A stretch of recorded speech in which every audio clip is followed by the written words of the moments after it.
Hello friends, Chennai വ്ളോഗിലേക്ക് എല്ലാവർക്കും സ്വാഗതം. ഇന്ന് ഞാൻ ഉണ്ടാക്കാൻ പോണ തക്കാളി കറിയാണ്. എന്ന് വെച്ചാൽ ഞങ്ങളുടെ നാട്ടിൽ പറയുന്നത് തക്കാളി വാട്ടി എന്നാണ് പറയുന്നത്. ഇനി 3 തക്കാളി, സവോള, ഇഞ്ചി, പച്ചമുളക്, കരിവേപ്പില എടുത്തിട്ടുണ്ട്. ബാക്കിയുള്ള പ്രോസസ്സിങ് നമുക്ക് വഴിയേ കാണാം. എൻ്റെ ചാനൽ സബ്സ്ക്രൈബ് ചെയ്യാത്തവർ സബ്സ്ക്രൈബ് ചെയ്യുക, ലൈക്ക് ചെയ്യുക, ഷെയർ ചെയ്യുക മറക്കരുത് കേട്ടോ.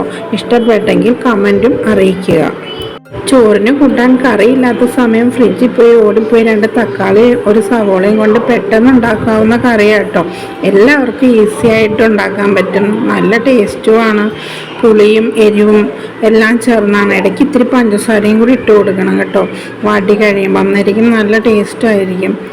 നല്ല പെട്ടെന്ന് സിമ്പിളായിട്ട് ആരെങ്കിലും വന്നാലോ പെട്ടെന്ന് ഉണ്ടാക്കാൻ പറ്റുന്നതും ഒന്നുമായ റെസിപ്പിയാണ്. എല്ലാവരും ഒന്ന് ട്രൈ ചെയ്ത് നോക്കണേ.